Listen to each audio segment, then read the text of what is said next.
O tilintar de talheres contra a porcelana cara era o único som que ousava quebrar o silêncio tenso na sala de jantar. Cada membro da família de minha esposa, Sofia, comia com uma precisão cirúrgica, um balé de etiqueta que sempre me pareceu mais uma performance do que uma refeição. Para eles, eu sempre seria o intruso, o homem de origens humildes que ousou se casar com a herdeira deles. O ar estava pesado com desaprovação não dita, uma atmosfera tão familiar para mim quanto o cheiro do assado caro que eu mal conseguia engolir. Foi minha sogra, Elvira, quem finalmente acendeu o pavio. Ela limpou os lábios com um guardanapo de linho, um gesto que parecia carregar o peso de uma sentença judicial. Seus olhos, frios e calculistas, encontraram os meus do outro lado da longa mesa de mogno. Lucas, querido, ela começou, sua voz destilando uma doçura venenosa que fazia meu estômago revirar. Notei que minha bolsa estava um pouco mais leve esta noite. Estava no aparador, perto de onde você estava admirando as fotografias mais cedo.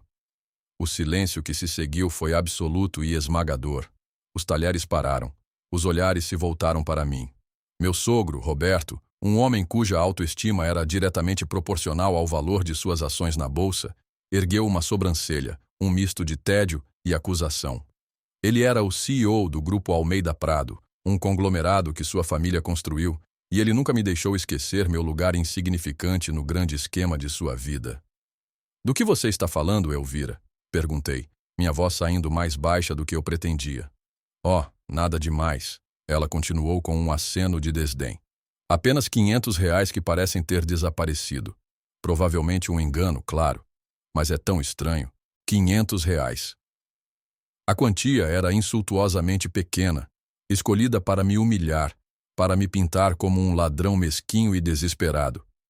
Eles sabiam que eu lutava financeiramente com meu estúdio de design gráfico, uma carreira que eles chamavam de hobby artístico. A acusação não era sobre dinheiro, era sobre poder, sobre me colocar de volta no meu lugar. Eu olhei para Sofia, minha esposa, a razão pela qual eu suportava essas torturas semanais. Seus olhos estavam arregalados, o rosto pálido. Mãe, isso é um absurdo, ela gaguejou, mas sua voz era fraca, um sussurro contra o furacão da vontade de sua mãe. Lucas nunca faria isso.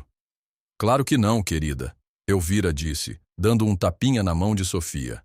Como eu disse, deve ser um engano. Mas o dano já estava feito. A semente da dúvida foi plantada, e a relutância de Sofia em me defender com mais força foi uma facada no meu coração. Eu senti o calor subir pelo meu pescoço. Anos de insultos velados, de condescendência, de ser tratado como um acessório para a vida de Sofia, tudo culminou naquele momento. Eles não me viam como um membro da família. Eles me viam como um investimento ruim que Sofia havia feito, um que eles estavam constantemente tentando depreciar. Com licença, eu disse, minha voz agora firme, fria. Coloquei meu guardanapo ao lado do meu prato intocado e me levantei. A cadeira rangeu contra o piso de madeira, um som profano em meio à quietude santificada da sala. Acho que perdi o apetite. Ninguém disse uma palavra enquanto eu me virava e saía.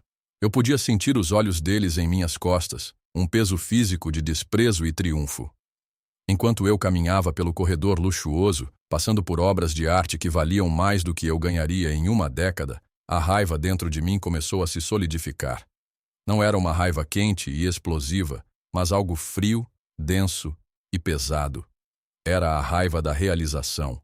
A percepção de que, não importava o que eu fizesse, eu sempre seria o perdedor na mesa deles.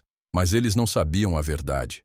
Eles não tinham ideia do segredo que eu carregava, um segredo tão profundo e vasto que, se revelado, não apenas abalaria sua mesa de jantar, mas faria todo o seu mundo desmoronar. E naquela noite, pela primeira vez, pensei em usá-lo. Casar com Sofia foi como descobrir uma cor que eu não sabia que existia. Ela era vibrante, inteligente, e via o mundo através de uma lente de empatia que sua família parecia ter descartado como um luxo desnecessário. Nos conhecemos em uma galeria de arte, onde eu estava exibindo alguns dos meus trabalhos digitais. Ela não viu um hobby, ela viu paixão. Ela não viu um homem de classe média. Ela viu alguém que construiu sua própria vida com base no talento e na determinação. Para mim, ela era tudo. Para a família dela, eu era um problema a ser gerenciado. O primeiro encontro com Roberto e Elvira foi em seu clube de campo exclusivo. O ar era rarefeito, impregnado com o cheiro de grama cortada, dinheiro antigo e privilégio. Roberto, depois de um aperto de mão frouxo, olhou para o meu portfólio que Sofia o incentivou a ver. Desenhos bonitinhos, filho. Ele disse antes de voltar sua atenção para um homem do outro lado da sala para discutir uma fusão. A palavra bonitinhos foi dita com o mesmo tom que alguém usaria para descrever o desenho de uma criança na geladeira. Elvira, por outro lado, era uma mestre da agressão passiva. É tão corajoso seguir uma carreira criativa hoje em dia, ela comentava, com tanta instabilidade. Cada palavra era um golpe, envolto em um sorriso de falsa admiração. Eu suportei tudo por Sofia. Eu sorria nos jantares de domingo, ouvia as histórias de Roberto sobre suas vitórias corporativas e elogiava a comida sem sabor de Elvira. Eu me tornei um mestre em me fazer pequeno, em desviar de insultos, em engolir meu orgulho. Fiz isso porque o amor de Sofia era meu santuário, o lugar onde eu era visto e valorizado. Meus próprios pais faleceram quando eu estava na faculdade. Eles eram pessoas simples, meu pai um professor de história, minha mãe uma enfermeira. Eles não me deixaram uma fortuna, mas me deixaram algo muito mais valioso. Um senso de integridade e a crença de que o valor de um homem não está em sua conta bancária, mas em seu caráter. A única conexão que me restava com o passado era uma figura quase mítica. Meu avô materno, Otávio Ferreira. Eu mal o conhecia. Ele e minha mãe tiveram uma briga terrível anos antes de eu nascer, e o nome dele raramente era mencionado. As poucas histórias que ouvi pintavam o retrato de um homem brilhante, mas recluso e teimoso. A única coisa que eu tinha dele era um presente que ele me enviou no meu 10º aniversário. Um pesado relógio de bolso de prata, manchado, e que não funcionava. Dentro da tampa, havia uma gravura intrincada de um F, estilizado dentro de um círculo de engrenagens. Para mim, era apenas uma lembrança sentimental, uma relíquia de um fantasma em minha árvore genealógica. Eu o mantinha em uma caixa na minha mesa de cabeceira, um pedaço de um mistério que eu nunca esperei resolver. A humilhação daquela noite na casa dos meus sogros foi um ponto de inflexão. Dirigi sem rumo por horas, a acusação de Elvira ecoando em minha cabeça. Não era o roubo, era a facilidade com que eles me descartaram, a maneira como Sofia, apesar de seu amor por mim, foi silenciada pela influência deles. Fui para o apartamento de um amigo, ignorando as dezenas de mensagens de texto e chamadas perdidas de Sofia. Seus textos eram um turbilhão de emoções. Eu sinto muito, meu amor. Mamãe não quis dizer isso. Por favor, volte para casa, podemos resolver isso. Por que você está fazendo uma cena? A última mensagem doeu mais. Para eles, minha reação à humilhação pública era fazer uma cena. Eu estava no ponto mais baixo que já estive, sozinho, incompreendido e sentindo como se o mundo que construí com Sofia estivesse se desfazendo. Foi então que meu mundo realmente virou de cabeça para baixo. 3 dias depois daquela noite fatídica, um mensageiro entregou um envelope grosso e pesado no apartamento do meu amigo. O remetente era um nome que eu nunca tinha ouvido: Barroso & Cordeiro Advogados Associados. Meu primeiro pensamento foi que Roberto estava me processando por difamação ou alguma outra tática de poder corporativo. Meu coração afundou. Com as mãos trêmulas, abri o selo. A carta dentro era formal, impressa em papel de alta qualidade. Prezado Sr. Lucas Ferreira, começava. Escrevemos para informá-lo do falecimento de seu avô, o Sr. Otávio Ferreira. Como único beneficiário nomeado em seu testamento, solicitamos sua presença em nosso escritório o mais breve possível para discutir os detalhes de sua herança. Eu li a carta 3 vezes. Herança? Meu avô mal sabia que eu existia. Provavelmente era um engano. Ou talvez ele tivesse me deixado alguns milhares de reais, um gesto final de um velho que se arrependia. Com uma mistura de ceticismo e uma faísca de curiosidade, marquei uma reunião para o dia seguinte. Eu não tinha ideia de que estava prestes a entrar em uma realidade que eu nunca soube que era minha por direito. O escritório de Barroso & Cordeiro parecia um templo dedicado ao poder e ao dinheiro.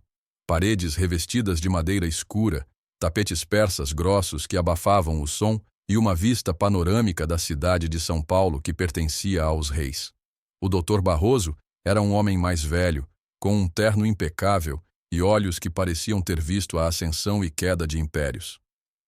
Senhor Ferreira, ele disse, sua voz calma e ressonante. Seu avô era um homem muito particular. E devo acrescentar, um gênio. Ele começou a contar a história de Otávio Ferreira. Um homem de origens modestas que, com uma inteligência feroz e uma ética de trabalho implacável, construiu um vasto conglomerado industrial do nada. Ele era um titã dos negócios, mas viveu sua vida nas sombras, evitando a imprensa e a alta sociedade. A briga com sua filha, minha mãe, foi profunda e permanente. Ele a deserdou, mas nunca deixou de acompanhar a vida dela e a minha à distância. Ele estava imensamente orgulhoso de você, Lucas, disse o Dr. Barroso.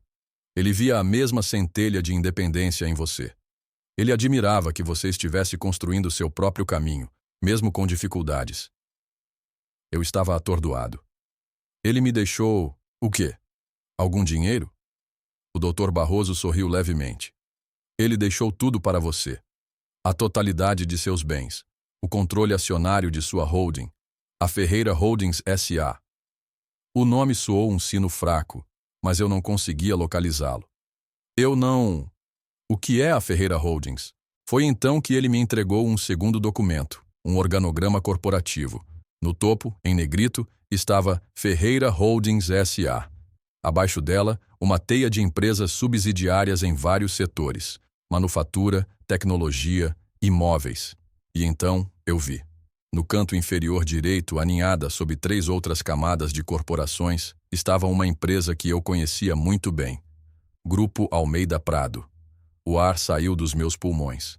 Não pode ser, eu sussurrei. Oh, sim, disse o Dr. Barroso. Seu avô adquiriu uma participação majoritária no Grupo Almeida Prado há mais de 20 anos. Foi uma de suas aquisições mais astutas. A família Almeida Prado nunca soube quem era o verdadeiro dono. Eles apenas respondiam a um conselho nomeado por uma holding que eles achavam ser um fundo de investimento estrangeiro.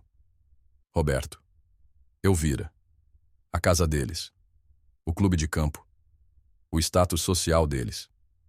Tudo isso era financiado, possuído por meu avô. E agora, por mim. De repente, lembrei-me do relógio de bolso. Tirei-o do bolso e o abri, mostrando a gravura para o Dr. Barroso. O F, estilizado. O logotipo da Ferreira Holdings. Ele confirmou com um aceno de cabeça. Seu avô queria que você tivesse um pedaço de seu legado, mesmo que você não soubesse o que era. Saí do escritório de advocacia em um estado de choque. O mundo parecia diferente, as cores mais nítidas, os sons mais claros. A humilhação que eu senti, a insignificância que eles me fizeram sentir, tudo isso evaporou, substituído por uma clareza gelada. Eles me acusaram de roubar R$ 500 do império que minha família construiu e que eu agora possuía. A ironia era tão densa, tão perfeita, que era quase poética. Naquele momento, um plano começou a se formar em minha mente. Eu não iria confrontá-los, não ainda. Eu iria aprender. Eu iria entender cada faceta do meu novo império. Eu continuaria a ser o perdedor, o criativo que eles desprezavam. Eu os deixaria acreditar que haviam me quebrado. E então, no momento de sua maior glória, eu lhes mostraria quem eu realmente era. A vingança não seria servida fria, seria servida em uma bandeja de prata corporativa, bem no coração de seu próprio mundo presunçoso. Passei as semanas seguintes em um curso intensivo de poder. Dr. Barroso e sua equipe se tornaram meus tutores. Eu mergulhei em relatórios financeiros, análises de mercado e estruturas de governança corporativa. Aprendi sobre os ativos, as dívidas, os pontos fortes e as vulnerabilidades de cada empresa sob o guarda-chuva da Ferreira Holdings, com um foco particular no Grupo Almeida Prado. Descobri que, embora lucrativo, o grupo estava estagnado sob a liderança de Roberto. Ele era um gerente, não um visionário. Ele mantinha o status quo, colhendo os benefícios do trabalho de gerações anteriores sem inovar. Seus pacotes de remuneração, no entanto, eram astronomicamente inflacionados, cheios de bônus e opções de ações que ele concedia a si mesmo por atingir metas medíocres. Ele estava sangrando a empresa lentamente, tratando-a como seu cofrinho pessoal. Enquanto isso, eu mantinha minha fachada. Mudei-me para um pequeno apartamento alugado, dizendo a Sofia que precisava de espaço. Nossa comunicação era tensa. Ela estava dividida entre a lealdade à sua família e o amor por mim. Ela implorou para que eu voltasse, para que pedisse desculpas a Elvira para manter a paz. Paz, Sofia? Eu perguntei a ela por telefone uma noite. Você quer dizer submissão? Sua mãe me acusou de ser um ladrão na frente de toda a sua família. E você quer que eu peça desculpas? É complicado, Lucas. Ela chorou. Você não entende minha família. Eu estou começando a entender sua família melhor do que você imagina. Eu respondi enigmaticamente antes de desligar. Meu silêncio e distância alimentaram a narrativa deles. Para os Almeida Prado, eu era o marido petulante e fracassado que não conseguia lidar com uma pequena crítica. Elvira, sem dúvida, contava a seus amigos do clube de campo como ela estava tão preocupada com Sofia, presa a um homem tão instável. Mal sabiam eles que, enquanto eles fofocavam durante o almoço, eu estava em uma sala de reuniões aprovando orçamentos multimilionários e planejando a aquisição de um concorrente. O momento perfeito para a minha revelação se apresentou como um presente do destino. A gala anual do 500º aniversário do Grupo Almeida Prado. Era o evento social mais importante do ano para eles, uma noite de autocelebração ostensiva, onde Roberto se pavoneava como um imperador, recebendo elogios de seus pares. O tema deste ano era legado e futuro. Não poderia ser mais apropriado. Eu não precisei de convite. Como presidente do conselho da empresa controladora, eu era o anfitrião de fato, embora ninguém soubesse disso. Trabalhei com o Dr. Barroso para planejar cada detalhe. O cronograma do evento foi sutilmente alterado. Novos nomes foram adicionados à lista de convidados, jornalistas financeiros das maiores publicações do país. Uma mudança de última hora foi feita no programa, um anúncio especial do representante do principal acionista da empresa. Na noite da gala, vesti um terno feito sob medida, um mundo de distância das roupas que eu costumava usar para os jantares de domingo. Quando me olhei no espelho, não vi o designer gráfico lutador. Vi Otávio Ferreira, seu avô. Vi poder. No meu bolso, o peso familiar do velho relógio de prata parecia diferente. Não era mais uma relíquia. Era um símbolo. Quando cheguei ao salão de baile do hotel de luxo, a festa estava em pleno andamento. O som de uma orquestra de câmara, risadas e o tilintar de taças de champanhe enchiam o ar. Avistei imediatamente os Almeida Prado, segurando a corte. Roberto estava expansivo, Elvira radiante em um vestido de lantejoulas, e Sofia parecia triste, uma boneca linda em uma gaiola dourada. Comecei a me mover pela sala, e as pessoas começaram a notar. Um murmúrio percorreu a multidão. O que o marido fracassado de Sofia estava fazendo ali? Roberto me viu. Seu rosto se transformou em uma máscara de fúria. Ele marchou em minha direção, com Elvira em seu encalço. O que você pensa que está fazendo aqui? Ele sibilou, sua voz baixa e ameaçadora. Eu não sei como você passou pela segurança, mas você vai sair agora. Boa noite, Roberto, Elvira. Eu disse calmamente, meu tom desarmando-o por um segundo. É uma festa e tanto. Saia. Elvira cuspiu, seu rosto contorcido de desprezo. Você não é bem-vindo aqui. Você nos envergonhou o suficiente. Pelo contrário, eu disse, um pequeno sorriso brincando em meus lábios. A noite está apenas começando. Nesse momento, 2 seguranças corpulentos, os mesmos que Roberto estava prestes a chamar, se aproximaram. Mas eles não vieram até mim. Em vez disso, eles se posicionaram sutilmente atrás de mim, de frente para Roberto. A confusão no rosto do meu sogro era deliciosa. Antes que ele pudesse processar, o mestre de cerimônia subiu ao palco.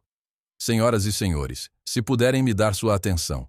Temos uma pequena mudança no programa. Antes do discurso do nosso CEO, o Sr. Roberto Almeida Prado, temos a honra de ouvir umas palavras do representante de nosso principal acionista. Roberto parecia confuso. Ele se virou para Elvira. Que representante? O mestre de cerimônias continuou. Por favor, deem as boas-vindas ao presidente do Conselho da Ferreira Holdings S.A., nosso parceiro majoritário, Sr. Lucas Ferreira. O silêncio que caiu sobre o salão de baile foi o som mais doce que eu já ouvi. Cada cabeça se virou em minha direção. A orquestra parou no meio de uma nota. Eu vi o rosto de Roberto drenar de toda a cor. Ele olhou para mim, depois para o palco, depois de volta para mim, sua boca abrindo e fechando como um peixe fora d'água. Elvira parecia ter visto um fantasma. E Sofia? Seus olhos encontraram os meus do outro lado da sala, cheios de uma mistura incompreensível de choque, medo e uma centelha de algo que eu não via há muito tempo. Admiração. Deixando meus sogros congelados no lugar, caminhei calmamente até o palco. O caminho pareceu durar uma eternidade, cada passo ecoando no silêncio atordoado. Ajustei o microfone, olhei para a plateia de rostos ricos e poderosos e comecei a falar. Boa noite. Comecei, minha voz soando clara e forte nos alto-falantes. O tema desta noite é legado e futuro. E eu gostaria de lhes contar uma pequena história sobre legado. Eu mantive meus olhos fixos em Roberto e Elvira enquanto falava. Havia um homem, um visionário, que construiu um império do nada. Seu nome era Otávio Ferreira. Ele valorizava a integridade, a inovação e o trabalho duro acima de tudo. Ele passou esse legado para seu neto. Mas havia outras pessoas que se beneficiaram desse legado sem nunca entenderem seu verdadeiro valor. Pessoas que mediam o valor dos outros por suas posses, não por seu caráter. Recentemente, continuei, meu olhar se tornando gelado. O neto desse grande homem foi acusado por essas mesmas pessoas de roubar R$ 500. Um suspiro coletivo percorreu a sala. Os jornalistas que eu convidei estavam rabiscando furiosamente. A ironia, eu disse, permitindo-me um sorriso frio, é que os R$ 500 de que fui acusado de roubar vieram de uma bolsa, comprada com dinheiro ganho de uma empresa que meu avô construiu e que eu agora possuo. O caos explodiu. A expressão no rosto de Roberto não era mais de choque, mas de pura e abjeta derrota. Elvira parecia que ia desmaiar. Portanto, anunciei, elevando minha voz sobre o barulho. Como o novo presidente do conselho e acionista majoritário do Grupo Almeida Prado, meu primeiro ato é anunciar uma auditoria completa e imediata de todas as operações e uma reestruturação completa da liderança sênior, a começar pelo CEO. Eu olhei diretamente para Roberto, que agora estava sendo segurado por 2 de seus executivos. O futuro, ao que parece, chegou, e ele não se parece em nada com o passado. Desci do palco e caminhei pela multidão que se abria, parando na frente de Sofia. As lágrimas escorriam por seu rosto, mas seus olhos estavam claros. Sem dizer uma palavra, ela estendeu a mão e a pegou. Juntos, demos as costas à ruína do império de sua família e caminhamos em direção ao nosso futuro. A queda dos Almeida Prado foi rápida e brutal. A história da gala virou notícia nacional. Herdeiro secreto derruba dinastia corporativa era a manchete do principal jornal de negócios. Roberto foi demitido sumariamente, a auditoria revelou anos de má gestão e gastos extravagantes que beiravam a fraude. Eles perderam tudo. A mansão, os carros, os sócios do clube de campo, tudo era propriedade da empresa. Da noite para o dia, eles se tornaram párias sociais. Um conto de advertência sussurrado em festas de coquetel sobre a arrogância e a queda. Elvira não aguentou a humilhação. Ela se retirou completamente, uma mulher quebrada, assombrada pelos fantasmas de sua antiga glória. Roberto, despojado de seu título e poder, era apenas um homem velho e amargo. Sofia tomou sua decisão naquela noite. Ela cortou os laços com seus pais, não por raiva, mas por uma triste aceitação de quem eles realmente eram. Foi a coisa mais difícil que ela já fez, mas também a mais libertadora. Juntos, começamos a construir uma nova vida, uma vida baseada na honestidade e no respeito mútuo. Eu não assumi o cargo de CEO do Grupo Almeida Prado. Isso seria o jogo de Roberto. Em vez disso, como presidente do conselho, nomeei uma mulher brilhante e inovadora para liderar a empresa, dando-lhe o mandato para revitalizá-la, para honrar o verdadeiro legado de trabalho duro e inovação do meu avô. Meu foco voltou para meu estúdio de design, mas agora com uma diferença. Eu não estava mais lutando. Tinha os recursos para assumir os projetos com os quais sempre sonhei, para expandir, para criar sem limites. Não moramos na vasta e vazia mansão do meu avô. Em vez disso, compramos uma casa moderna e cheia de luz. Um lugar que refletia a nós, não a um legado de solidão. Foi um lugar onde o riso de Sofia ecoou livremente, sem o peso da desaprovação de sua família. Um ano após a gala, Sofia e eu estávamos em nossa varanda, observando o pôr do sol. Ela estava grávida de nosso primeiro filho. Ela se virou para mim, seus olhos cheios de um amor profundo e tranquilo. "Você se arrepende de alguma coisa?" Ela perguntou baixinho. "De como tudo aconteceu?" Pensei por um momento, girando o velho relógio de bolso de prata em minha mão. "Eu me arrependo da dor que isso te causou", eu disse honestamente. "Mas eu não me arrependo de ter defendido a verdade. Seu pai e sua mãe não me viam, Sofia. Eles viam um reflexo de suas próprias inseguranças e preconceitos. Eu tive que mostrar a eles quem eu era, nos meus próprios termos." Ela pegou minha mão. "Você fez mais do que isso. Você me mostrou quem eu poderia ser, longe da sombra deles. Você me libertou."